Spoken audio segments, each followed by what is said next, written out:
Salí de ahí, maravilla. Uy, no, mirá la que le puso, no. Se regaló, se regaló. Se regaló. Guarda por la izquierda, la izquierda. Están matando. Sí, toma, cambia. Che, muy violento. Cambia que sos el presidente, dale. Gracias. A ver qué hay en las noticias. Buenas noches, bienvenidos, bienvenidas. Gracias por sintonizar Brotes Verdes como cada lunes por la noche aquí en la pantalla de C5N. Es una semana especialmente crítica para la economía y lo que está leyendo en este momento el poder, lo que están leyendo en el gobierno, lo que están leyendo en las empresas, es lo que tenemos extractado acá. Son las 111 páginas del reporte del staff del Fondo Monetario que se conoció hace apenas un par de horas, ya entrada la noche aquí en Buenos Aires. Lo que marca este staff report, el reporte que aprobó el directorio el viernes y que recién hoy se conoció, algo realmente inédito que demore tanto. Primero, el tiempo entre el aviso de la aprobación y la ratificación del directorio y después la difusión del contenido de ese reporte, lo que marca es que está habiendo problemas severos en la relación entre el Fondo Monetario y la Argentina. Y el reporte, al menos en una primera lectura, repito, de 111 páginas llenas de cuadros y de consideraciones políticas y económicas por parte del staff, lo que marca es que hay una presión redoblada por parte del Fondo Monetario en contra de tres aspectos de la política económica, concretamente en contra de la posibilidad de que más gente se jubile, de que los jubilados sigan viendo ajustados sus haberes por inflación, los de la mínima por lo menos vienen empatando, los demás de la mínima vienen perdiendo, como en la guerra últimamente, sobre las tarifas, que el Fondo Monetario quiere que se suban a un ritmo mucho más acelerado, y sobre el gasto social, algo que puntualiza concretamente y de modo hasta ahora nunca tan explícito. Tengo tres extractos de este reporte que, repito, hace un par de horas nada más difundió en Washington el Fondo Monetario, que dan cuenta de hasta qué punto escaló esta tensión. El primero habla justamente de los subsidios a la energía. Dice que en abril se va a emitir una nueva resolución con el objetivo de llevar las tarifas de los usuarios residenciales de altos ingresos a la recuperación total de costos a partir de mayo. O sea, para eso dicen hay que aumentar las tarifas en un 85 a un 90%. Después aumentar además, en términos generales, 31% en mayo, las tarifas tanto para los municipios, que van a repercutir obviamente en aumento de impuestos municipales, como para los comercios. Y además de esto, un aumento para equiparar con los costos que se va a completar en agosto y en noviembre para los sectores que el fondo considera no deberían tener ningún subsidio. Este es el punto menos polémico, imagínate, de los tres más críticos que destaca el informe de 111 páginas del fondo, este es el menos polémico. Y aún así, cuando uno podría decir, si lo sigue al exministro Martín Guzmán, los subsidios a las tarifas son pro ricos, los que los reciben son gente de mayor poder adquisitivo, aún así, una parte de los que van a ver incrementadas sus tarifas, ahora de modo más acelerado por esta exigencia del fondo, pertenecen a la clase media, no precisamente a la élite ni tampoco a los sectores más acomodados. El segundo punto es el relativo al gasto social. Y ahí, fíjense, nosotros desde el año pasado venimos diciendo el fondo se va a meter cada vez más en el detalle de la gestión cotidiana. Acá, con número de personas, y muy preciso, el fondo dice que deben continuar los esfuerzos para hacer más focalizado el programa Potenciar Trabajo, o sea, sacárselo a una parte de los que lo reciben. ¿Qué dice el fondo?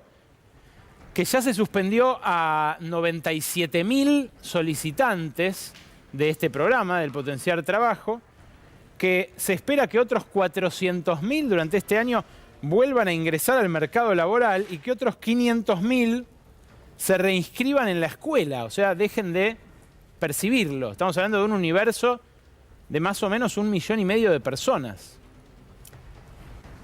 El Fondo Monetario, repito, frente al aumento de la pobreza que, por ejemplo, el INDEC dio a conocer la semana pasada, lo que dice es hay que recortar las transferencias que intentan paliar los efectos de esa pobreza. Como si esto fuera poco, diría un vendedor ambulante, el fondo también se mete con la última decisión del gobierno, concretamente la moratoria previsional. La llama una moratoria previsional sorpresiva y sin financiamiento garantizado. A esto se refiere en el punto 13 del reporte conocido hoy, que dice esto. Las estimaciones independientes sitúan el costo de la moratoria en menos del 0,2% del PBI este año y el doble el año que viene, si se supone que 800.000 beneficiarios entran al nuevo régimen de moratoria. Por lo tanto, dice, y acá fíjate cómo anticipa algo que el gobierno todavía no anunció, por lo menos abiertamente, dice, para hacer frente a estos costos se están haciendo esfuerzos para emitir un decreto y reglamentos de aplicación, o sea, una resolución reglamentaria de la ley que aprobó el Senado, que convirtió en ley, la única ley que aprobó el Congreso en las sesiones extraordinarias. Bueno, dice, va a haber una resolución para restringir la entrada en la moratoria a aquellos con mayor necesidad.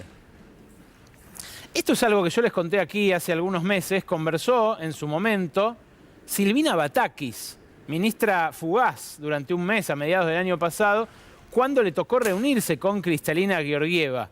En un diálogo, en aquel mes, repito, en breve interregno que ocupó Silvina Batakis el sillón del quinto piso de Economía, Kristalina Georgieva les dijo, nosotros creemos que las jubilaciones tienen que ser para los más vulnerables. A lo cual Silvina Batakis creyó entender mal, dijo, ah, bueno, nosotros también, pero se quedó pensando.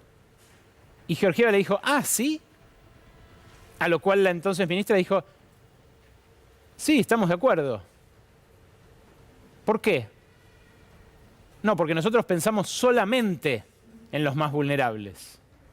Que todos los demás no se jubilen en caso de no contar, en este caso, con la cantidad de años necesarios de aporte. Pero no que tengan una jubilación menor, que directamente no se jubilen.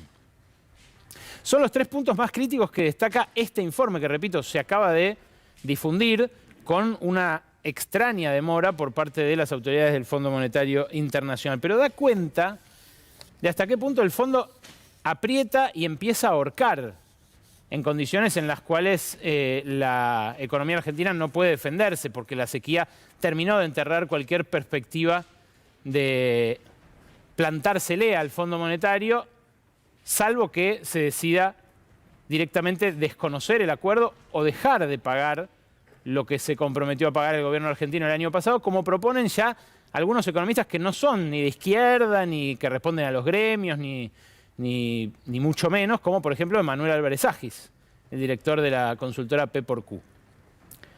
Es un momento especialmente complicado para que el fondo reclame recortes de programas sociales o recortes de jubilaciones, porque la semana pasada el INDEC dio a conocer un número de pobreza realmente alarmante. Casi 19 millones de personas de los 46, casi 47 millones de argentinos que cuenta el INDEC son pobres. 6 de cada 10 niños lo son, cada vez tiene más prevalencia entre los sectores más jóvenes, especialmente entre las mujeres jóvenes, pero ese 39,2% de pobreza que informó el INDEC para la segunda mitad del año pasado, si se desagrega por trimestre, ya está por arriba del 40% en el último cuarto del año 2022, y en este momento, como durante el primer trimestre subió 10, 15 puntos más que el promedio de la inflación, la canasta para no ser pobre, ya estamos cerca de los 42 puntos.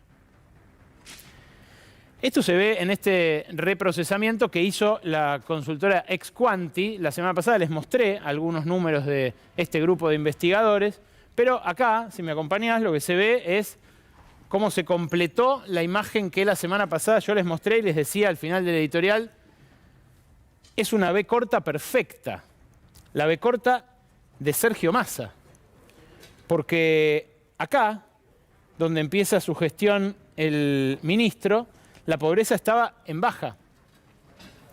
Llega en el primer trimestre del año pasado a tocar fondo y ahí empieza a subir. Y fíjense cómo este último dato, el del 40,6 según Exquanti en el último trimestre del año pasado, termina de completar esta B corta, que no es precisamente la de la victoria, ni en términos electorales ni en términos políticos, para un gobierno que se proponía justamente revertir los efectos regresivos de la política económica de Mauricio Macri. Hay otro cuadro de esta misma consultora que para mí es todavía más preocupante. ¿Cuánto salvan las transferencias a los sectores más pobres de la Argentina la indigencia, y especialmente la indigencia entre los chicos, o sea, el hambre infantil? La semana pasada se murió una beba de 3 meses en la Plaza de Mayo. El jueves, se supo durante el fin de semana, se murió una nena de 6 en Salta esperando ser atendida en un hospital en el que cobraban 1.500 mangos el turno, los coleros que copaban la atención de ese hospital. No parece ser el momento para recortar la ayuda social, como recomienda el Fondo Monetario, pero si uno mira este cuadro, es todavía menos el momento de hacerlo. Fíjate lo que muestra. La indigencia, que trepó violentamente en 2020, pero que luego empezó a caer por justamente las ayudas que dispuso el gobierno, que superaron los aumentos de los alimentos, por lo menos en 2020 y 2021, ahora volvió a incrementarse. Pero lo que marca la línea roja es dónde estaría la indigencia si no hubiera subsidios. Fíjate, en el 2020 aumenta, pero aumenta hasta acá. Si no hubiera habido la ayuda que desplegó el Estado durante la pandemia, habría llegado hasta acá, hasta cerca del 20% el hambre en la Argentina. Fue de más o menos la mitad, 12 y pico por ciento en aquel pico de 2020. Después bajó, ahora está subiendo de vuelta, está en el promedio del segundo semestre en el 8%. Pero fíjate, en el último trimestre venía, acompáñame acá y si es necesario sacar el grafo porque es importante que se vea esta barrita. En el final del año pasado, la indigencia marca 7,9%. Si no hubiera subsidios, si no hubiera programas sociales de asistencia a los más pobres, sería 5 puntos mayor, 12,9%. Más de un 50% más de gente pasando hambre. Y esto, que es lo que no muestra el informe del Fondo Monetario, no es solamente lo que propone el Fondo Monetario, es lo que dicen algunos de los referentes de la oposición, algunos de los presidenciables, como Javier Milei, como Patricia Bullrich. Lo dicen abiertamente: yo el día 1 saco todos los subsidios y los planes sociales. Y con esto hacen campaña, obviamente, entre quienes, al no recibir una asistencia de este tipo, pero al trabajar por un sueldo de hambre también, consideran que la responsabilidad de sus penurias pasa por la de quienes están inmediatamente un escalón abajo en la sociedad. Obviamente funciona, ha funcionado en otras épocas, ¿no? Como dijo el presidente. Es en este contexto que el gobierno en pleno se trasladó, o al menos sus principales factores de poder en la gestión, se trasladaron a Washington la semana pasada. Allí estuvo el ministro Sergio Massa, ahí se lo ve en la imagen con Janet Yellen, la secretaria del Tesoro de los Estados Unidos, la ministra de Economía de Joe Biden. Y se dio, en el marco de la visita del presidente al presidente norteamericano, pero especialmente en el marco de la discusión con el Fondo Monetario, que está a 3 cuadras de la Casa Blanca y a 4 del Departamento del Tesoro, para que apruebe la revisión del acuerdo con Argentina y libere 5.400 millones de dólares que inmediatamente fueron, el mismo viernes pasado, a pagarle al propio fondo. ¿Cuál es el problema? El año pasado, Argentina recibió del fondo un poco más de lo que le tenía que pagar por el empréstito récord que tomó Mauricio Macri en 2018.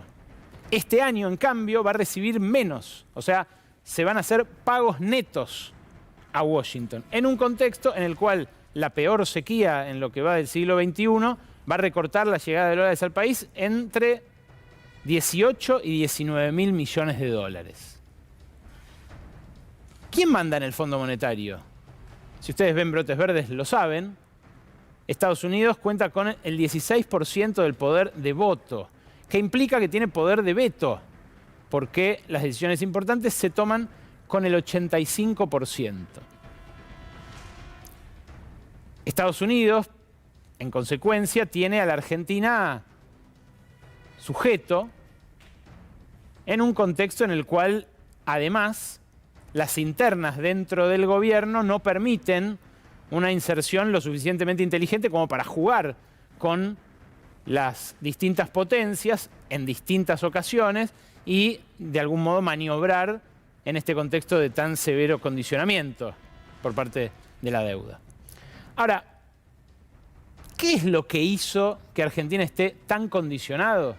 Bueno, por un lado, el propio préstamo inicial de Macri, pero por otro lado, la dinámica de estos últimos 3 años en los cuales no hubo sequía, pero sí estuvo el yunque del Fondo Monetario. Un grupo de economistas rosarinos que seguimos aquí mucho, es el Mirador de la Actualidad del Trabajo y la Economía, MATE, publicó hoy su informe mensual donde hace eje en algo sobre lo cual el kirchnerismo está estudiando en detalle lo ocurrido en estos años para discutirlo, ya no se sabe si en campaña o puertas adentro, con el sector que responde a Alberto Fernández. Cuestionan duramente desde las cercanías de la vicepresidenta a dónde fueron los dólares que se obtuvieron por exportaciones en estos últimos años. Y en eso hace foco justamente este trabajo. El año pasado, este año que vivimos bajo la tutela del fondo, el superávit comercial fue de más de 5.600 millones de dólares. Pero la salida, por distintas razones, fue de 19.000 millones. ¿Por qué? Bueno, por un lado, por los servicios que se pagaron al dólar oficial con dólares del Banco Central y que en algunos casos sospechan cerca de Cristina pueden haber sido inflados por empresas que querían hacerse de dólares al precio oficial. Pagos de deuda pública e intereses, algo que también es herencia del gobierno de Macri porque no solamente paga deuda el Estado Nacional, sino también las provincias que se endeudaron en dólares durante esos años. Pagos de deuda privada e intereses por 3.200 millones de dólares.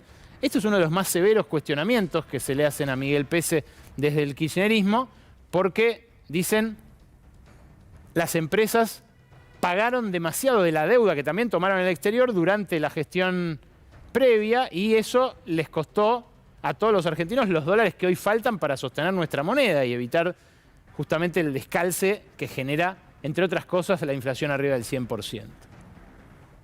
La fuga privada y otros componentes completan la lista, que ¿cómo se salvó? Con soluciones transitorias. Exportaciones cobradas por adelantado, en acuerdo con algunas empresas. Retraso en el pago de importaciones, que es algo por lo cual están pataleando los economistas de la oposición. Dicen, nos están dejando deuda flotante.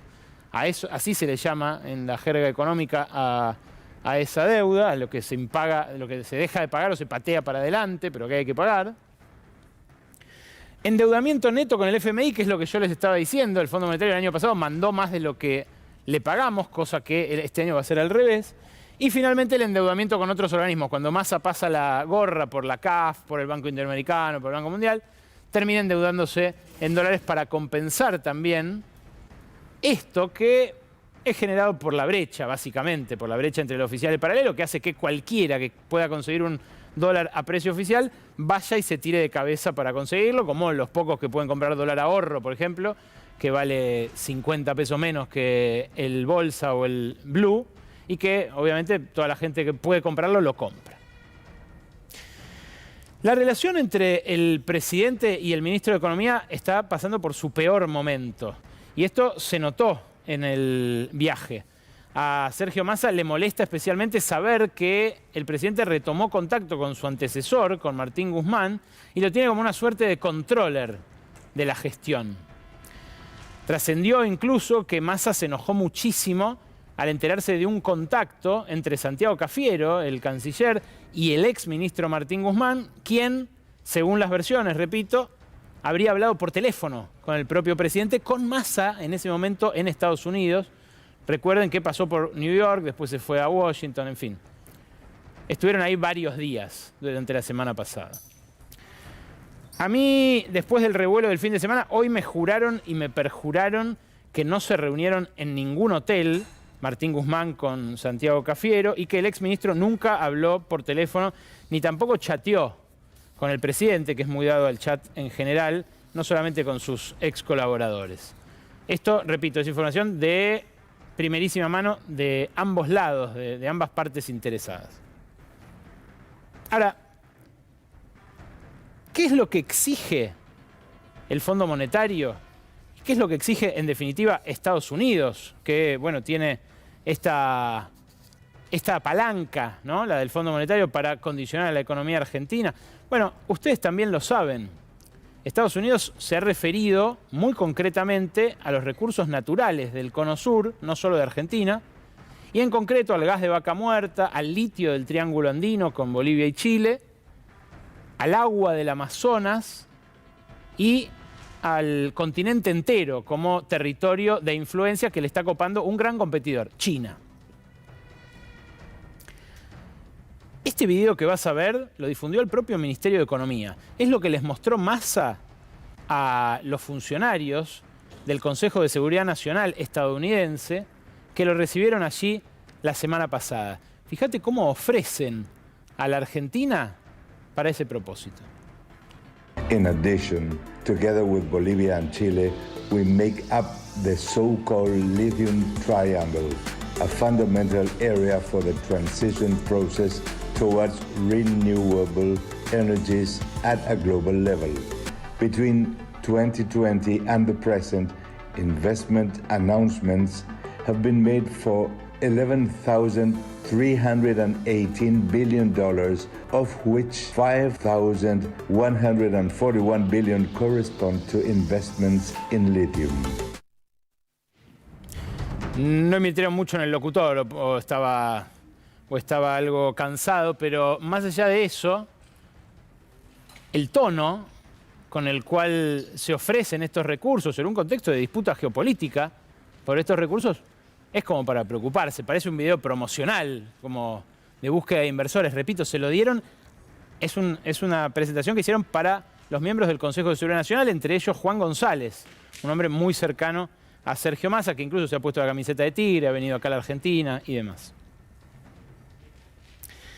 El año pasado nos sorprendimos cuando Laura Richardson, la generala del Comando Sur estadounidense, habló en concreto sobre estos mismos recursos. Pero no fue la única vez. Después lo hizo varias veces. La última fue en enero, cuando dijo esto. Just yesterday, I had a Zoom call with the U.S. ambassadors from Argentina and Chile, and then also the strategy officer from Levant, and then also the VP for global operations from Albemarle for lithium, to talk about the lithium triangle in Argentina, Bolivia, and Chile, and the companies, how they're doing, and what they see in terms of challenges and things like that in the lithium business, and then the aggressiveness or the influence and coercion from the PRC. And so the ability to get those groups together to leverage, what's really happening on the ground and how can we help and How can we help? Dice la generala. ¿Cómo podemos ayudar?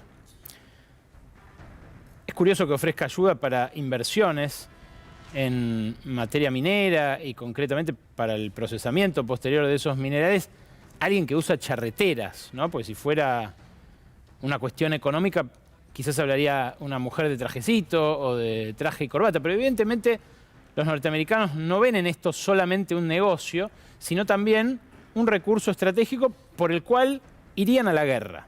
Lo digo así de concreto porque está vestida de verde y ostenta el grado de generala. Y porque estamos en guerra, además, en el mundo.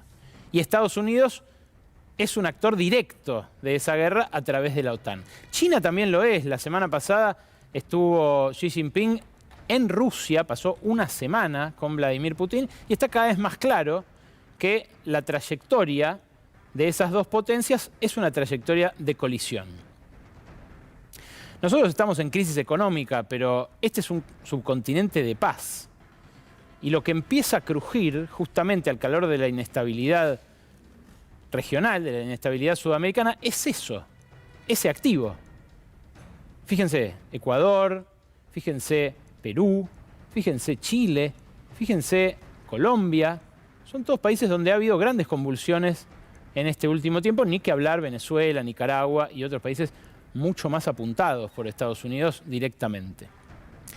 Richardson estuvo con Cristina Fernández de Kirchner cuando vino aquí a la Argentina el año pasado, lo cual hace todo todavía más complejo, porque la generala tiene esta agenda y la lleva adelante públicamente, pero en Argentina se cuela en una interna sobre la que nos vamos a meter ahora, que tiene muchísimo que ver con estos recursos. La visita de Alberto Fernández a Biden no tuvo gran cobertura en los medios norteamericanos, pero hubo un diario que sí publicó algo que fue el The Washington Post. Puso: Fernández y Biden sostienen conversaciones en medio de la tensión económica en Argentina. Y dice abajo: Washington está cada vez más preocupado por la participación de China en Argentina, particularmente la construcción planificada de 2 plantas nucleares en Buenos Aires por parte de empresas chinas, y puede buscar concesiones de Argentina a cambio de apoyo frente al FMI. Es muy desembosada, en este caso, la relación de toma y daca entre una y otra cuestión. Aquí no nos han contado la misma historia, por lo menos ese no fue el saldo que informó el gobierno después de la visita del presidente a Washington. La misma semana pasada, también en otro diario estadounidense, antes de la reunión entre Fernández y Biden, el New York Times publicó este otro artículo. Un artículo más en profundidad, escrito por su reportero en Beijing, que dice esto: después de repartir enormes préstamos, China ahora está rescatando países. Beijing está emergiendo como un nuevo peso pesado en el suministro de fondos de emergencia a países endeudados, alcanzando al FMI como prestamista de última instancia o de último recurso. En ese mismo texto recuerda el corresponsal del New York Times en Beijing que el último rescate bilateral que dio Washington fue a Uruguay en 2002 y que en cambio en estos últimos años China aceleró con otros. Fíjate, en muchos sentidos, dice la nota, China ha reemplazado a Estados Unidos en el rescate de países endeudados de ingresos bajos y medios. El último préstamo de Estados Unidos fue a Uruguay en 2002. La Reserva Federal aún brinda financiamiento a muy corto plazo a otros países industrializados cuando necesitan dólares extra por pocos días o semanas, pero considera el New York Times eso no es suficiente para mantener la influencia de Estados Unidos sobre la región que considera su patio trasero. ¿Qué exige concretamente Estados Unidos? Bueno, que China no participe en la licitación para operar la hidrovía, la red troncal del Paraná, que no se haga la central nuclear Atucha 3, que podría ser la primera que cuente con tecnología Hualong, la tecnología china, la primera que se haga fuera de Asia con esa tecnología, que además los ingenieros y técnicos de la CONEA dicen le permitiría a Argentina seguir avanzando en el desarrollo de energía atómica con fines pacíficos. Pide también que se rechace la participación china en la construcción del puerto de Ushuaia, un puerto estratégico justamente, por ejemplo, para reducir costos en la fabricación de electrónicos allí, pero además pensando en la Antártida y en la disputa que viene dentro de 20 años, también estratégico para China y para Estados Unidos. Que se rechace la oferta que hace China de aviones de combate para la Fuerza Aérea y sobre todo, dicen ellos, que se asegure la competencia libre en la licitación del espectro de 5G.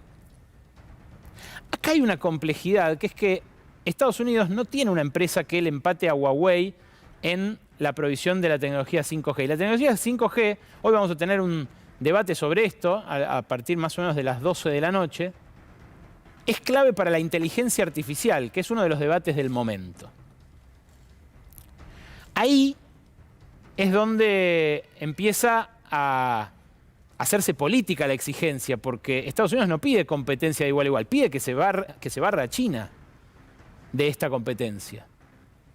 Estuvo casi de incógnito el embajador argentino en China, Sabino Vaca Narvaja, aquí en la Argentina durante 15 días. Llegó apenas llegó a Ezeiza se fue al Calafate a reunirse con la vicepresidenta y allí la vicepresidenta le transmitió dos prioridades. Primero, que se haga ejecutivo, que se ejecute el swap de divisas con China. Miguel Pese lo pidió también el jueves por la mañana en una conferencia, por videoconferencia, en un congreso donde participó, dijo, nos puede salvar de los efectos de la sequía. En eso parece haber acuerdo. Lo otro que le dijo al embajador Sabino Vaca Narvaja, que además es el hermano del yerno de la vicepresidenta, le dijo, o del ex yerno, perdón, padre de su nieta, le dijo, lo otro importante es que se continúe la construcción de las represas en el sur, que tienen financiamiento chino. Atucha 3 prácticamente ya la dan por perdida porque en esta gestión no se llega a efectivizar. Un problema, dado que uno de los agujeros que tiene la economía argentina es la energía, justamente. Pero lo que le molesta a Estados Unidos es que Atucha viene con financiamiento, viene con una plata que pueden ser 15.000 millones de dólares, y que ese financiamiento puede ser del 100% de la obra con transferencia tecnológica.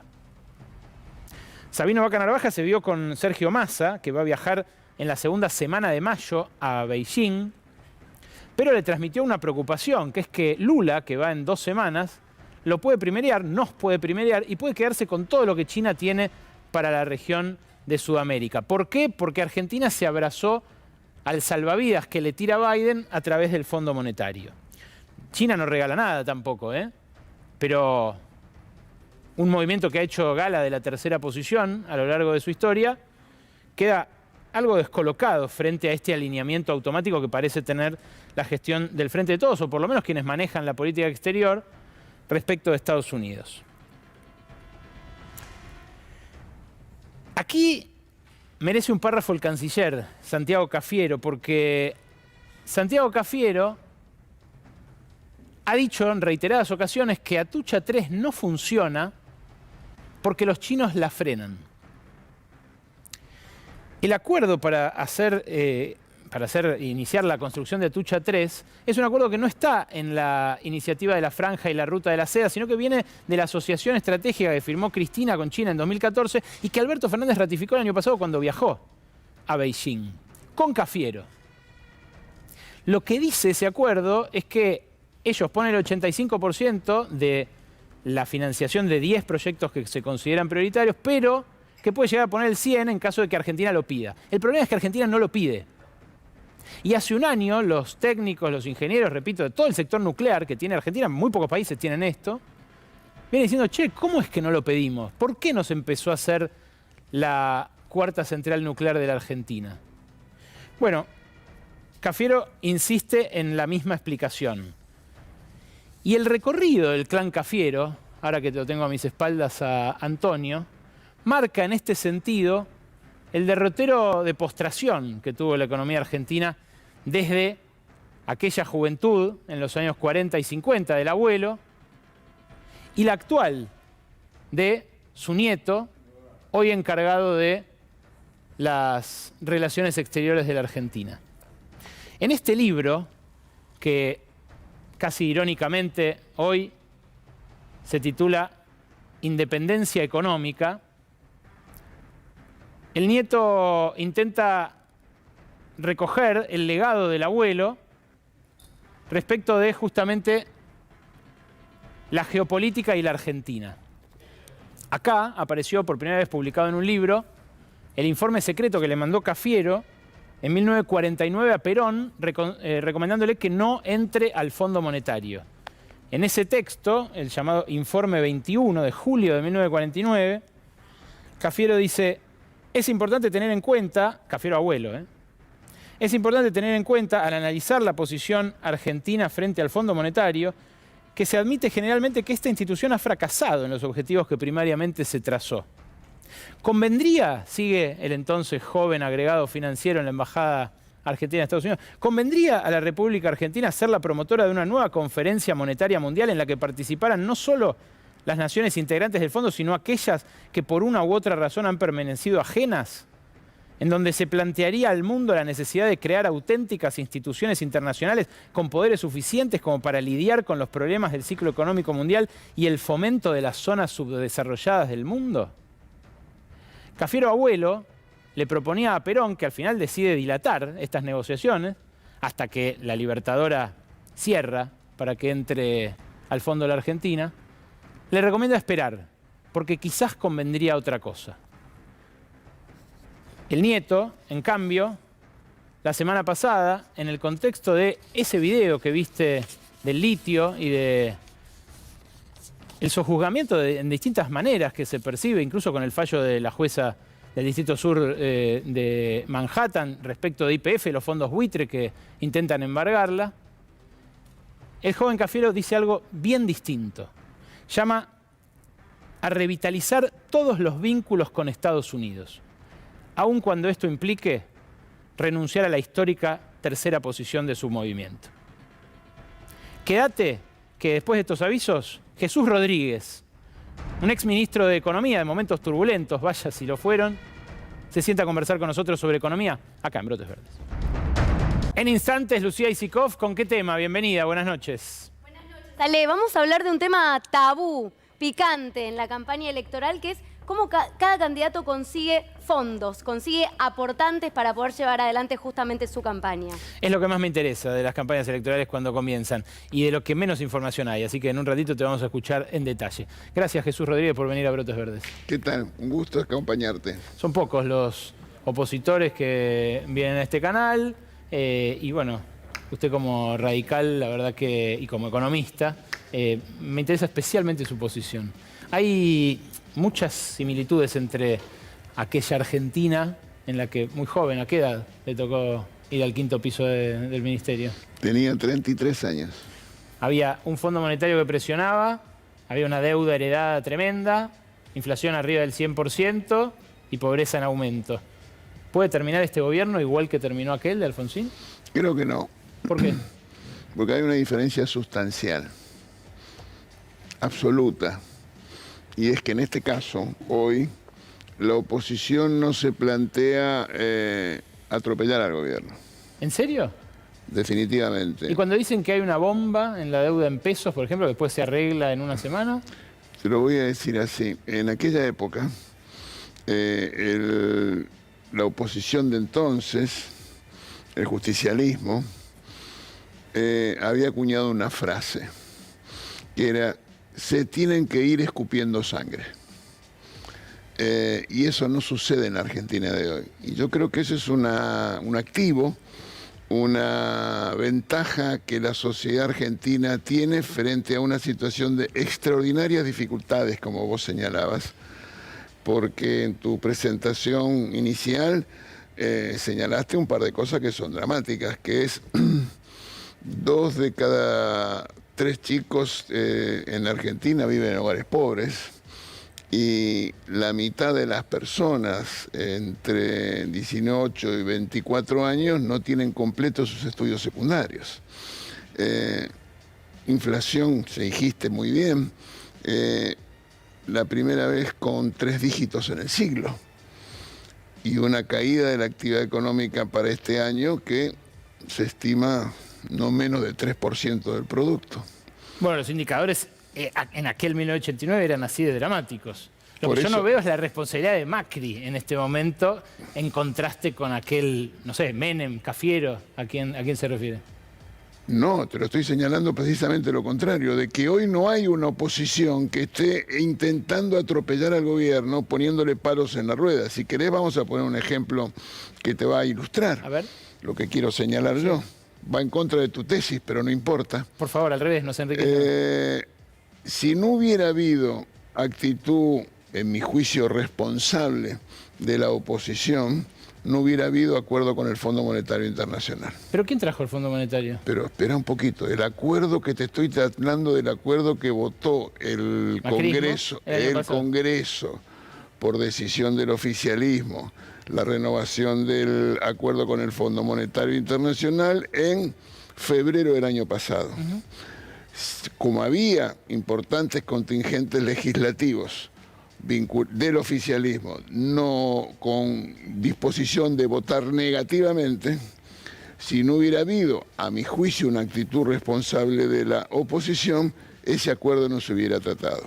Hay un paralelismo entre aquellas misiones de Cavallo diciendo que no le den la plata a Alfonsín, a Washington, y los diálogos que ahora tienen los economistas del macrismo con el staff del Fondo Monetario. Es innegable. Permitime disentir, entre otras cosas te diría, te voy a poner otro ejemplo que va en la dirección contraria. Los organismos multilaterales suspendieron los desembolsos en aquella época. No está pasando esto ahora. Entonces, No todavía. Bueno, entonces lo que yo quiero decirte es que esa idea que en la Argentina existe de cuanto peor mejor, esa idea de que la política de lo peor, a mi juicio, es la peor de las políticas. En consecuencia, debe estar descartada si estamos pensando en poner por delante los intereses de la sociedad argentina. El año pasado un montón de gente leyó el libro de Juan Carlos Torres sobre la gestión de Zurril en el ministerio y demás. ¿Cuál es la opinión que tiene usted del Fondo Monetario? ¿Hace alguna autocrítica de que haya vuelto al país de la mano del gobierno que integraba el radicalismo? Bueno, siempre tener una situación holgada fiscal y sin problemas de endeudamiento es deseable, a lo contrario. Entonces la pregunta que uno tendría que hacerse es, la Argentina, en términos de acceso a los mercados voluntarios de crédito, ¿cómo está? Hoy no accede. Hoy no accede. Muy Desde bien. que Caputo lo sobresaturó en febrero de 2018. Muy bien.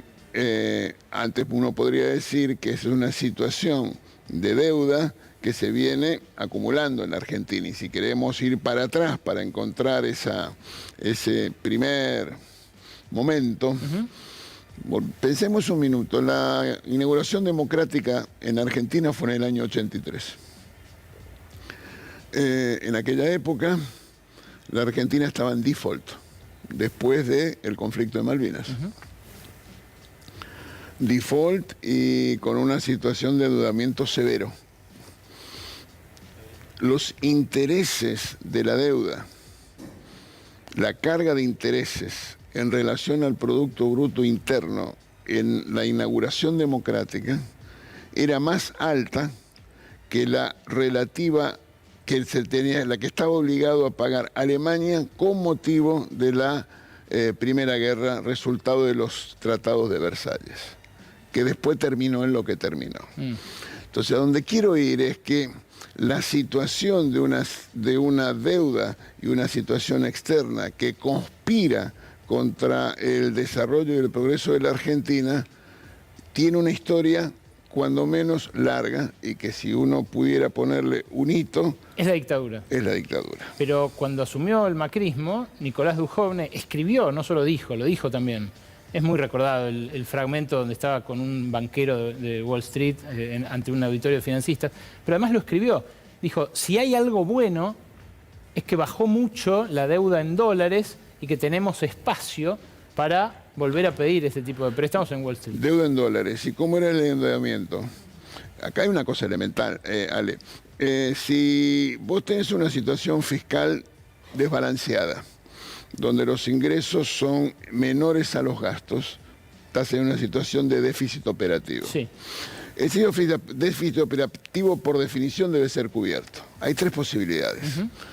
O se hace a través de emisión, con lo cual eso puede alentar o dinamizar tensiones inflacionarias, o se hace a través de endeudamiento interno, y eso conspira contra la posibilidad de que el sector privado acceda a préstamos en el sistema financiero doméstico, o se hace con endeudamiento internacional.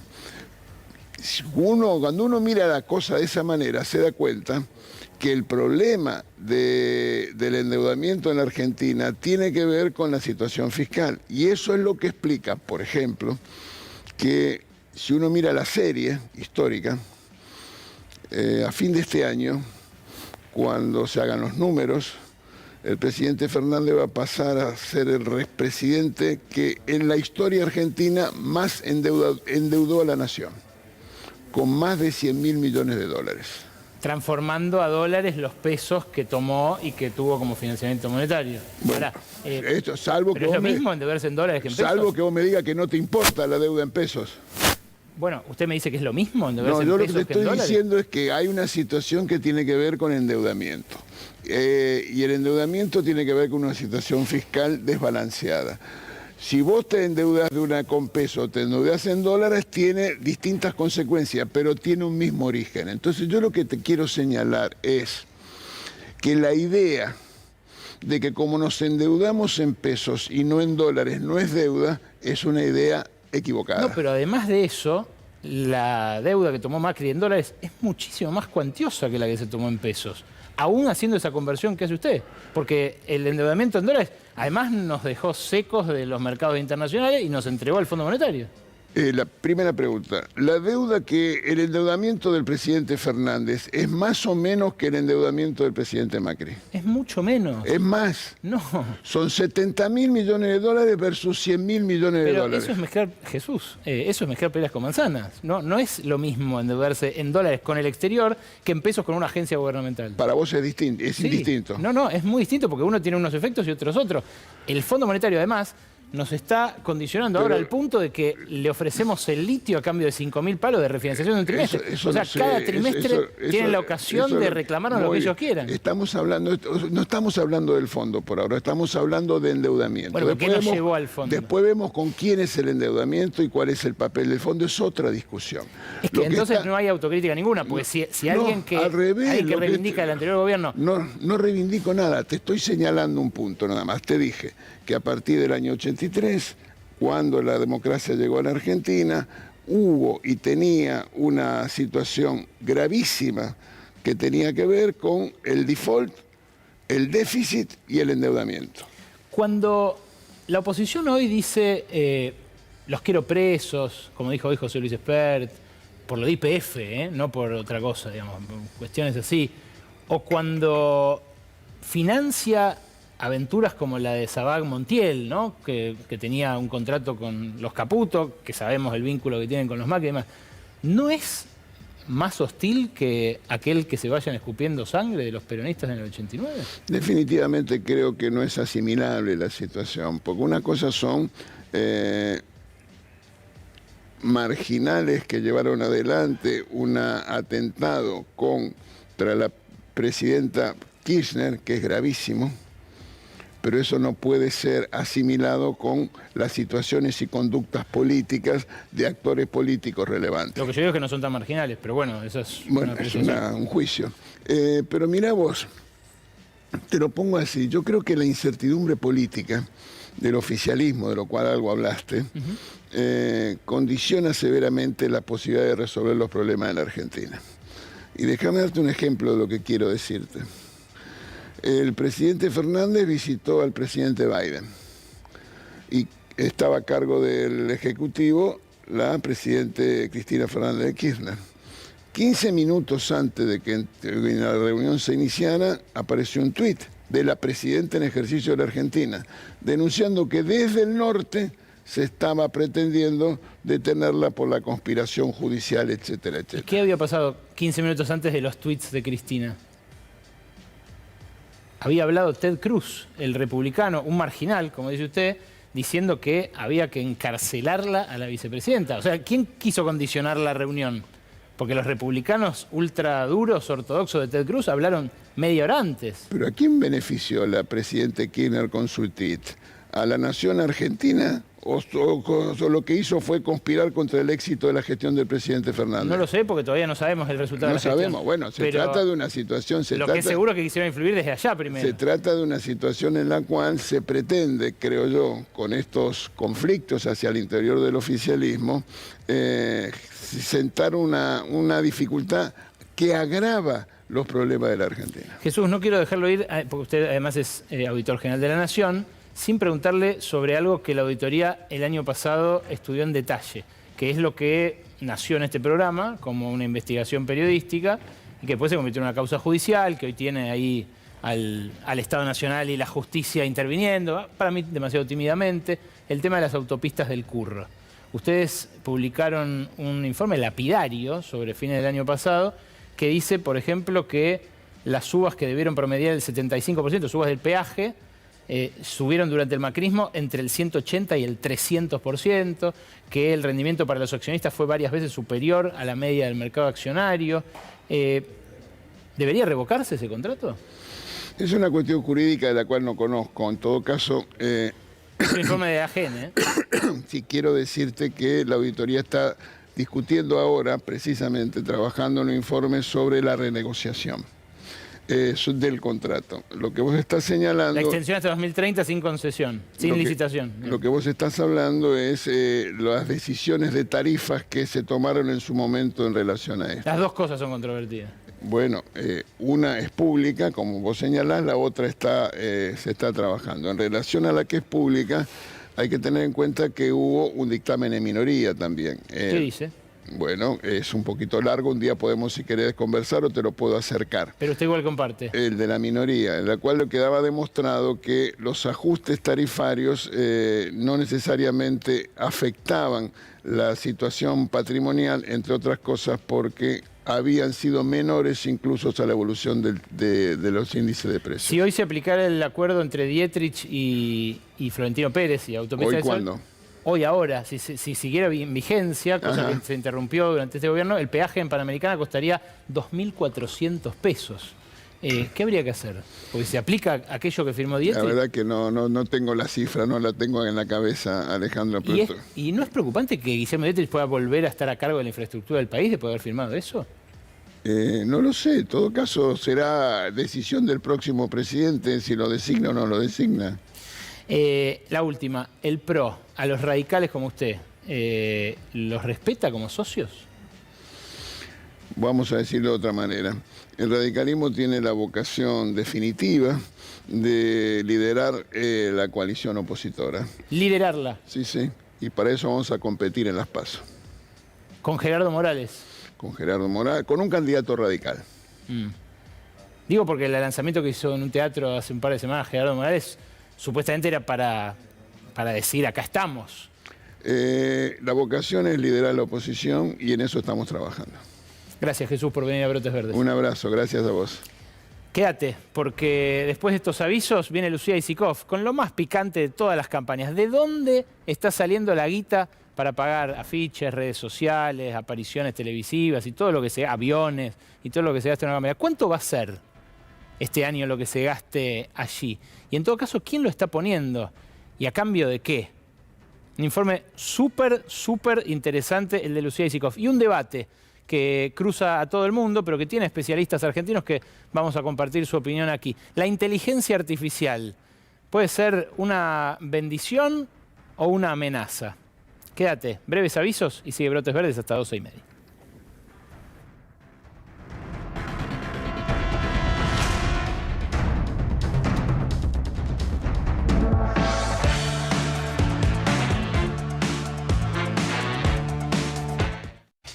Es alucinante lo que se está discutiendo a nivel internacional sobre la inteligencia artificial.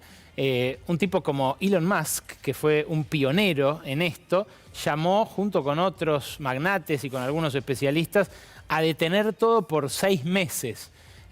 Algo que uno lo mira desde afuera y dice, ¿qué van a detener? ¿No? A pedido de un grupo de gente que firma una carta. Pero para hablar sobre esto, sobre lo cual yo estuve leyendo toda la semana pasada, sin solución de continuidad, de lo que me llama la atención, traje a 2 especialistas. Freddy Vivas es ingeniero especializado en inteligencia artificial, escribió este libro, Cómo piensan las máquinas, inteligencia artificial para humanos, y Cecilia Danesi, que es abogada, pero además especialista en ciencias sociales, especializada también en inteligencia artificial, escribió este otro libro, El imperio de los algoritmos. Claro, hay un poco de cada una de las dos cosas en lo que estamos discutiendo, así que voy a arrancar por vos, Freddy. ¿Qué tal? ¿Cómo estás, querido? Buenas noches, gracias por venir. Un placer. Gracias por venir, Cecilia, también. Gracias, un placer estar acá.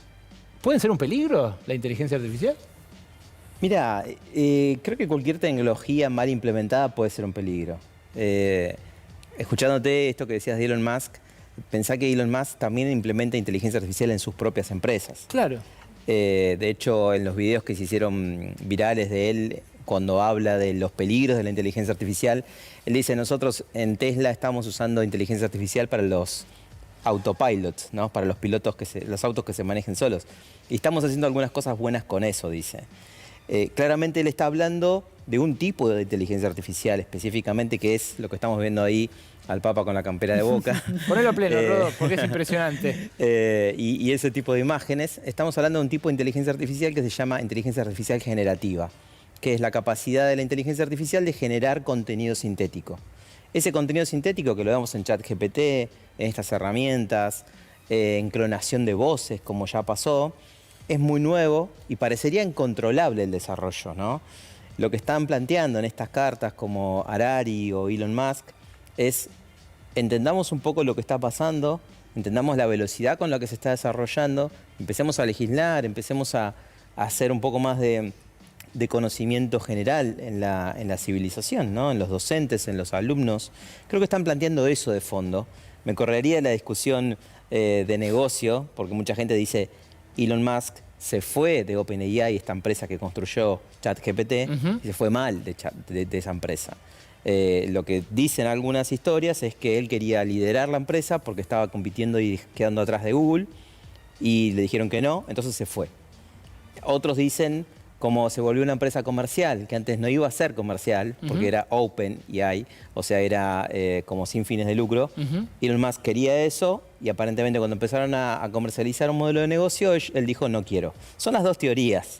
Son cuestiones de negocio, digamos, ¿no? Lo concreto es que esta es una tecnología que se adoptó con una velocidad a nivel mundial que hasta ahora no se había adoptado otra, ¿no, Cecilia? Sí, el punto acá es que la tecnología, en especial la inteligencia artificial, crece a pasos agigantados. O sea, tiene un crecimiento exponencial que para el humano, y léase las ciencias sociales, la ley, etcétera, abordarla es casi imposible. Nosotros vamos con una tortuga atrás para entender el fenómeno. Entonces, claro, es inmanejable en un punto. ¿Y cuál es el problema? Que como decía Freddy, tiene un lado positivo y uno negativo, como todo. Depende cómo lo elijamos utilizar, ¿no? Tu libro se titula El imperio de los algoritmos. Y yo hay algo que veo con especial preocupación como economista, que es que las plataformas y los algoritmos destruyeron algo que hacía 100 años que el capitalismo venía intentando destruir, que es el precio, la idea de precio. Hoy un algoritmo o una plataforma le pone un precio a un mismo producto distinto para vos y para mí. Y esto implica una nueva lógica, ¿no? Sí, a ver, el punto, lo primero que tenemos que entender ahí es que todo lo que pasa en las plataformas digitales, por ejemplo, está gobernado por algoritmos, ¿no? Esto ya es algo que por ahí para unos puede parecer obvio, pero para otros no. Entonces, ¿dónde está el kit de la cuestión? Ahora, ¿quiénes gobiernan esos algoritmos, no? Son empresas privadas, ¿sí? Gigantes. Ahora, gigantes monopólicas, sí, ¿no? Entonces, ¿qué leyes rigen? Y en realidad hoy en día ninguna, porque no hay leyes específicas. Y en segundo lugar, el problema no es local, no es regional, sino que es transfronterizo, es internacional. Porque vos tenés Uber. Uber está en todas partes del mundo.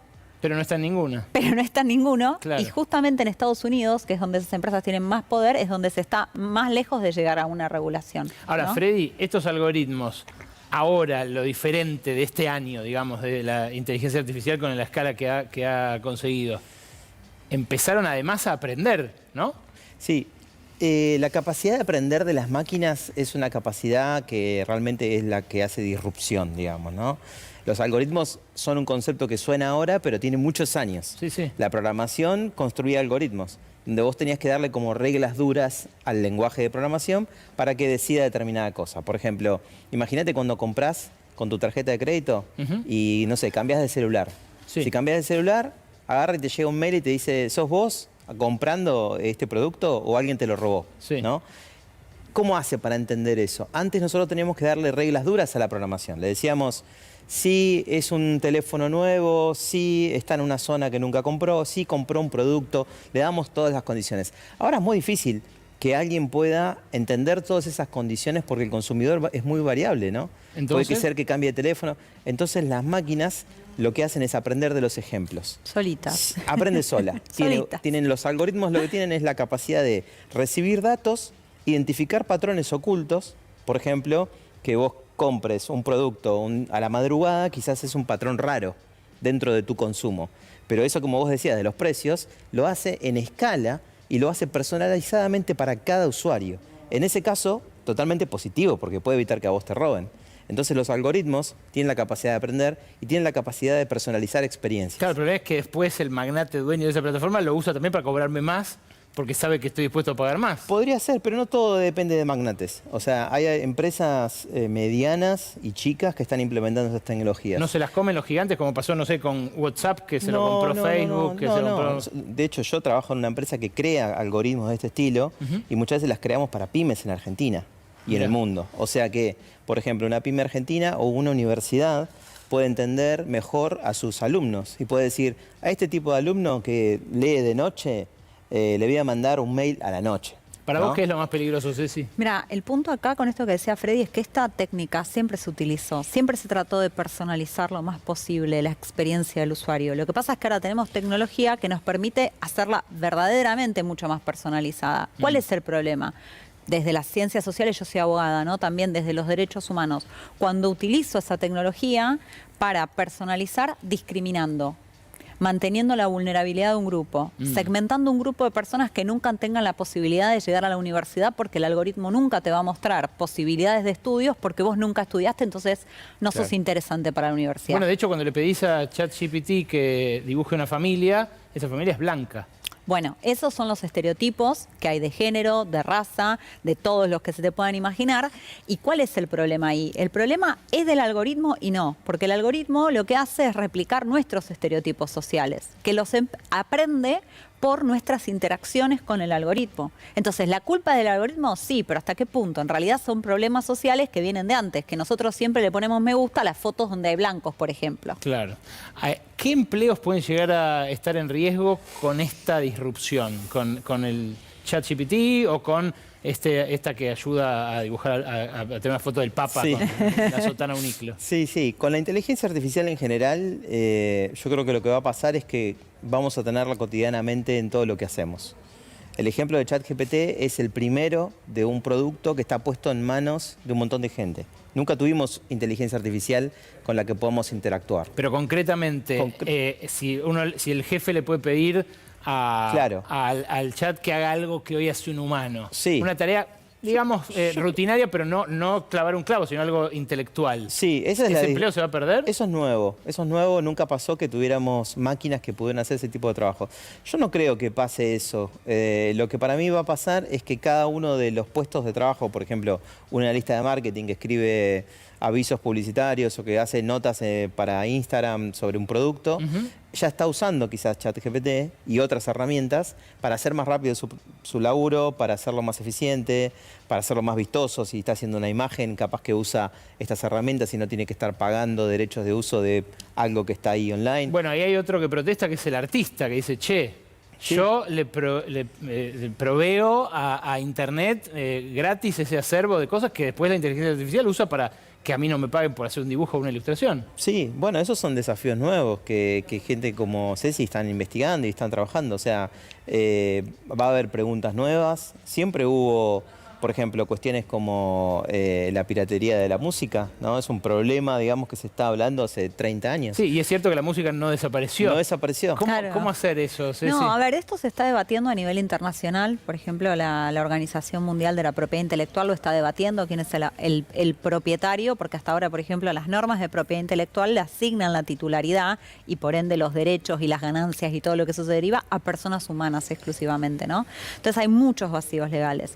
El problema acá para mí es, no se trata de frenar la tecnología porque sí y sin un sinsentido, excepto el límite, como decía antes, de los derechos humanos, sino decir, como pasó con la revolución industrial, hoy en día pensar que las tareas que en ese momento pasaron a hacer las máquinas las vuelvan a hacer a los humanos nos parece totalmente ilógico y razonable, ¿no? Entonces, esto va a haber un punto que va a pasar. El tema es cómo queremos que pase.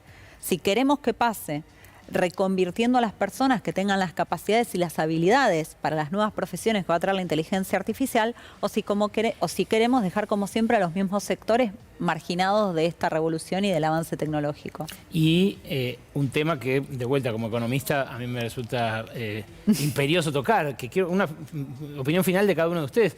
¿Quién se queda con el fruto de este avance tecnológico? ¿No? Porque es cierto, hoy tenemos mucho más recursos que cuando no había mails, por ejemplo, para trabajar en una oficina, y sin embargo trabajamos la misma cantidad de horas en una oficina y ganamos menos que cuando no había mails. Sí, bueno, son varios fenómenos de los que estás hablando al mismo tiempo. Habría que pensarlo cada uno, ¿no? Por ejemplo, yo creo que hoy también hay una forma de trabajar, esto del trabajo remoto, el trabajo por objetivos. Creo que cambió bastante en los últimos 20 años, digamos. Yo soy de una generación que iba a una oficina 5 días por semana y estaba de 8 a 19 horas ahí encerrado. Ya no trabajo así y conozco mucha gente que ya no trabaja así. En el mundo de la industria del conocimiento se está viendo muchísimo, ¿no? Que esto es donde pertenecemos los que trabajamos en esto. Por otro lado, yo creo que las empresas se benefician, los negocios se benefician, el Estado se podría beneficiar de la implementación de todo esto porque es más eficiente la operación mediante esto.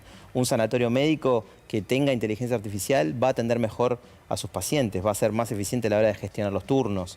Una universidad o un Estado analizando el sistema educativo podría hacer que detecte rápidamente cuáles son los alumnos con más probabilidad de abandonar la cursada. Ya identifiqué al optimista y a la pesimista. No, mira, Soy un realista, diría. No, yo tengo una postura intermedia porque ni todo es color de rosa, ni tampoco demonicemos la tecnología. El punto acá es, para mí, más allá de quién se va a quedar con los frutos, eso es una decisión de política de Estado. ¿Qué está haciendo el Estado? Porque obviamente también si dejamos a las empresas, y sobre todo las de afuera, que pasan acá sin pedir permiso, porque la tecnología no reconoce fronteras, que hagan lo que quieran, sí, obviamente, ya sabemos lo que va a pasar.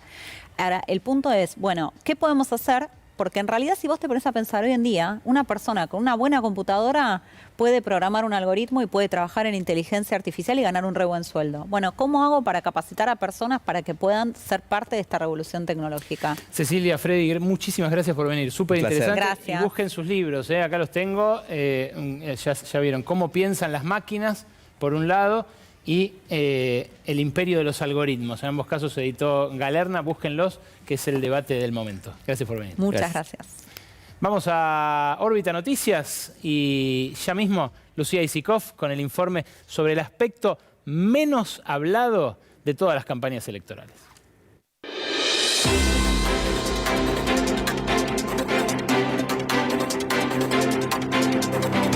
Buenas noches, esto es Órbita Noticias, un noticiero intergaláctico con el ojo puesto especialmente en el planeta Tierra. Vamos a las noticias. Nuestros humanos preferidos, los argentinos, son amantes de los festejos, sobre todo de los de cumpleaños. Y este fin de semana, miles de argentinos celebraron los 30 años del disco El amor después del amor de Fito Páez. Un ser al que yo siento muy cercano porque su talento es de otro planeta.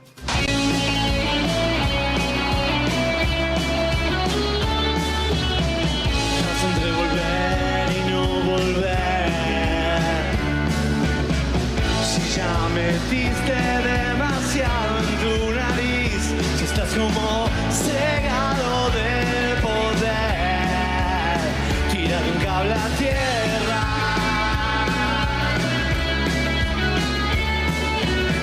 Simultáneamente, y no muy lejos de allí, se celebraba en la Quinta de Olivos el cumpleaños número 40 de la democracia argentina, con una serie de conciertos. En esta oportunidad tocaba la banda Estelares.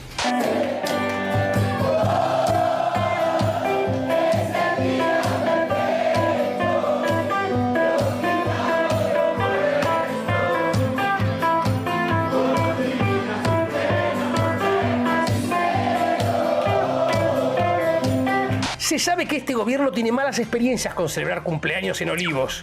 Y en esta oportunidad, algunas personas pensaron que no fue afortunado entonar el estribillo "Hoy es un día perfecto" en el aniversario del inicio de la Guerra de Malvinas. Por otro lado, el 2 de abril es el natalicio del presidente argentino. Teniendo en cuenta esto, que haya cantado Estelares es casi un alivio, porque el show principal bien podría haber sido este. Dicen que viajando se fortalece el corazón, pues andar nuevos caminos te hace olvidar el anterior. Los terrícolas a eso le dicen música, pero a mí me hizo acordar a los relinchos de morsas en celo de Plutón. En fin, otro que también celebró su cumpleaños fue el expresidente argentino Mauricio Macri, y lo hizo publicando un video.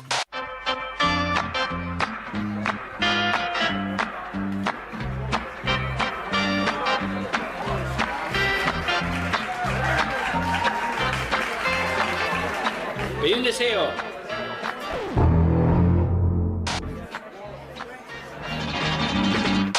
qué sopla la vela Macri si el que cumple años es el Club Boca Juniors? ¿Y por qué cuando pide el deseo parece que estuviera tramando un plan maligno? Y sobre todo, ¿quién es el forajido que le cobra un fangote de guita para hacer estos videos? Ese ser humano, ese delincuente hermoso, es mi único héroe en este lío. Nos despedimos con el pronóstico para la semana que viene. Si van a viajar a la Tierra, y en particular a Argentina, recuerden que sigue habiendo inflación, violencia, protestas, hambre y otras calamidades. Pero los políticos están en un cumple.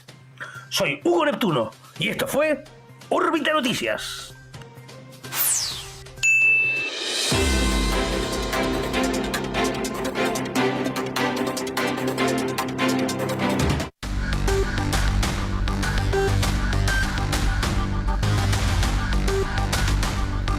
Cada vez que se acerca una elección presidencial empiezan las especulaciones y empiezan a circular las valijas. ¿O no, Lucía Isikoff? Se empieza a pasar la gorra, te diría también. No empezó todavía la campaña, pero empezó sí el coqueteo desde hace ya un par de años, ¿no? De cada presunto todavía candidato con distintos empresarios a ver quién le va a aportar para su campaña. Ale, esta campaña en un clima bastante particular, en un clima de época. ¿Por qué te marco esto? Porque venimos, ¿en qué tono se va a dar este pedido de plata, de dinero, de fondos para la campaña? Venimos de una desilusión de muchos empresarios de lo que fue el gobierno de Macri. No era el mismo clima, te comparan todo con 2015 más que con 2019, pero digo, no era el mismo clima de empresarios que querían poner para la campaña de Macri que ahora no tanto. Venimos después de la causa... De hecho, la semana pasada, el día después del renunciamiento histórico de Macri, voló la bolsa. Claro. 6% arriba. Claro, es una situación muy diferente a la de aquel momento. Muy diferente en términos políticos, porque ahí se apostaba a Macri, o se apostaba en todo caso a Daniel Scioli algunos, pero digo, no había esta fragmentación política. No estaban tan fragmentados, tan divididos todos los candidatos de los distintos espacios. Y después te decía, la causa Cuadernos, que muchos te marcan en la política como un antes y un después, porque no se quieren comprometer, como lo hacían en ese entonces los distintos empresarios. Estamos hablando de plata en negro en buena medida, ¿no? Claro, ese es el punto. Ese es el punto y por qué decíamos un tema todavía tabú, tan picante en la política. Porque, bueno, vos tenés reglas de cómo se deben financiar los partidos políticos, pero mucho de esto va por el costado. Te decía, ni empezó la campaña y bueno, ya ves moverse intensamente a los candidatos juntándose con empresarios. ¿Qué están haciendo? Dos candidatos que ya están blanqueados, que ya blanquearon su voluntad de competir. Arrancamos por Horacio Rodríguez Larreta. Lo que me marcaban de Horacio Rodríguez Larreta tiene que ver con la gestión. Primero lo obvio, ¿no? Horacio Rodríguez Larreta gestiona en la ciudad de Buenos Aires y siempre se habla de, la publicidad oficial y hasta dónde haces campaña y metes publicidad. ¿Con quién está en esta foto? En esta foto está con su hermano, Augusto Rodríguez Larreta, y su exmujer y la pareja de su hermano. ¿Y por qué? Porque tiene Larreta jugadores claves para ir a recaudar fondos. Lo que te marcaba primero, y ahora vamos a ver cuál es el rol de Augusto Rodríguez Larreta, pero este tema de la gestión, que no solo es la propaganda, la publicidad oficial, sino que me decían, bueno, son los proveedores del Estado porteño, y ahí tiene un camino muy allanado Horacio Rodríguez Larreta. El gobierno porteño tiene proveedores y es mucho más fácil después pedirles a esos proveedores que te aporten en la campaña. Y son muchos, y son empresas grandes. Entonces, ahí ya tenés una facilidad. Y después otra facilidad que me la mencionaban como el cuentagotas. Si vos, que son gotitas chiquitas, pero después se empiezan a hacer más grandes, vos formás parte, tenés gestión, ¿qué pasa con el cuentagotas? Un cafecito por acá, un viajecito por allá. Y hay una zona medio gris donde te estás subsidiando la campaña. Pero todo eso tiene que ver con, los fondos estatales. ¿Qué pasa con los privados? Acá viene este hombre que tiene un rol clave, que es obviamente uno de los hombres de mayor confianza, al ser su hermano y su compañero, Augusto Rodríguez Larreta. Pero además gran llegada al establishment. Totalmente, ¿no? Al empresariado, un lobista, así se define.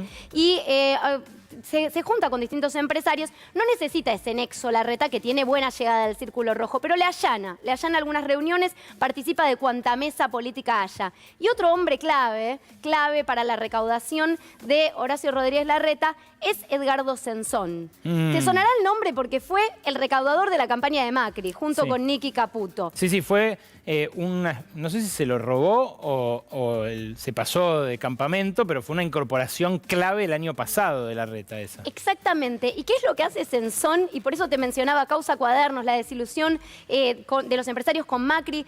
Trata de, volver a traer a los empresarios, muchos que se fueron muy desilusionados del gobierno de Mauricio Macri, y reencantarlos y acercarlos a Horacio Rodríguez Larreta. Está muy activo entonces. Totalmente. Yo lo había visto, supe que el año pasado volvía, porque además en el medio se retiró, medio se fue, no participó del gobierno de Macri en sí. Totalmente. Se aleja y vuelve a este rol que le sentó bien durante la presidencia de Macri, durante la campaña en realidad de Mauricio Macri, que fue recaudar fondos y acercar a los empresarios y generar este vínculo. También mencionan a Martino, de la HSBC, que él se encarga sobre todo, sabemos que los roles son medio difusos, se pisan, pero de acercar a empresas más de tecnología, unicornios. Pero ¿qué está pasando? ¿Cómo le está yendo a Larreta con esto? Por ahora, los empresarios, si bien te decía, ponen un huevo en cada canasta, hay un clima medio de desilusión, están más cercanos a Larreta. Y ahí Bullrich la tiene más difícil. Te decía, la segunda candidata blanqueada, ahí la ves a Patricia Bullrich, ahí está con Rodrigo Pérez Graciano, es el presidente de la Cámara de Comercio e Industria Franco-Argentina, es en una reunión el año pasado. ¿Y qué pasa con Bullrich? Tiene este tema de que no gestiona, si bien preside el PRO, no tiene gestión, cuesta más la llegada de fondos, pero además está sucediendo algo con los empresarios que se reúnen con ella. Primero, ¿dónde lo hacen? Se reunían primero en casas, se fue acercando Bullrich, generando un vínculo con empresarios. Muchos se los acercó Mauricio Macri en un viaje a Punta del Este. Y después, directamente, Bullrich montó una especie de búnker en el Hotel Palladio, en el centro porteño, mirá que qué detalle. allí organiza algunos almuerzos con empresarios.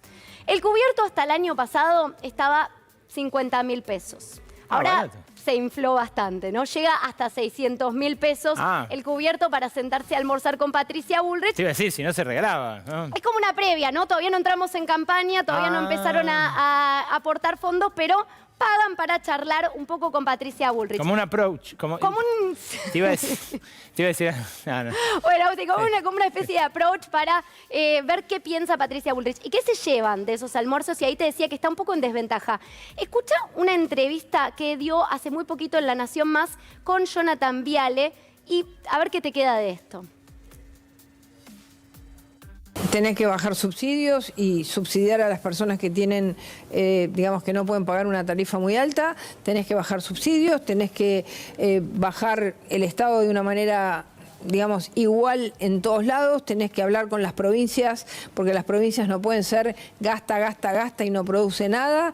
Tenés que hablar con las municipalidades para la baja de impuestos, como hicieron muchos de los... Achicás subsidios, sube tarifas, se te aumenta la inflación. Estás en una trampa terrible. Sí, pero es que vos vas a tener, porque vos tenés dos elementos que hoy te impiden. La Argentina, digamos, había crecido el año pasado y ahora está de nuevo en deflación. Sí. ¿Por qué estamos de nuevo en deflación? Primero porque tenés un cepo... Sí, en recesión. En recesión. Sí, ¿y por qué tenés en recesión económica? No entendí nada, Lu. Ese es el punto, ¿no? Que algunos empresarios con tu mirada se van de las reuniones y detectan algunas, al menos, inconsistencias de Patricia Bullrich, que en esa entrevista confundía deflación con recesión. Después decía, si ahora ajustás el Estado, desajustás a la gente. Sí, sí. Y entonces, ¿qué es lo que va a hacer Patricia Bullrich con eso? Queda un poco difuso y esa es la percepción con la que se van algunos empresarios que no están tan confiados, al menos hoy, y después en no Patricia ponen, Bullrich. entonces. Y por ahora no se sabe. Pagan pero como esa entrada, como esa llave, pero claro, después y no... hasta ahí se quedan, no la siguen llamando. Vamos a ver qué pasa. Una Patricia Bullrich que, no obstante lo que te estoy diciendo, repunta en las encuestas, la ven creciendo los distintos consultores políticos, pero no así el Círculo Rojo, podemos decir, Entiendo. o quienes inciden en el poder. Bueno, y después tenemos, no hay muchos candidatos definidos todavía en el Frente de Todos, pero sí lo que te traigo es a un Sergio Massa, que en realidad acá lo ves a Manzano como un puente y una red propia de empresarios. Ahí estaba en la Asunción de Massa. Sí, una sí. red propia de empresarios. Eufórico. Chupete, eufórico. Hay que ver cómo están hoy, pero bueno, de Narváez, Mindlin, Vila, Filiberti, toda la red de empresarios que ya sabemos que incorpora Sergio Massa, que también, bueno, tiene sus nexos ahí. Y te cierro, Ale, Petroleros, con esto. banqueros, tiene una red más que tupida. Lo que pasa es que, claro, él ahora también está bajo fuego por la inflación y por la propia gestión como ministro. Por eso, entonces hay que ver si va realmente a candidatearse o no Sergio Massa. Todavía no puede estar definido porque depende de un montón de cosas su candidatura. Y acá, para terminar, tenés a otro candidato lanzado, de los pocos del Frente de Todos, te diría son Scioli y Grabois por ahora.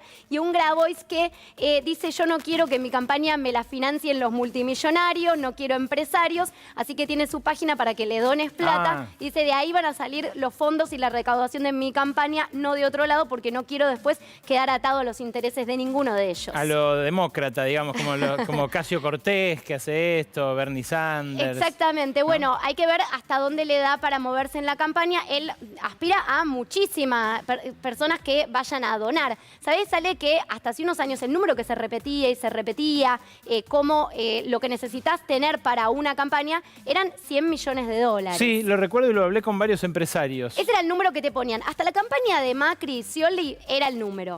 Hoy se conformarían, me parece, con muchísimo menos ante este panorama. Pero bueno, se hablaba de un número semejante que es muy difícil llegar a algo así con donaciones particulares. Estamos devaluados en todo sentido, Aisikov.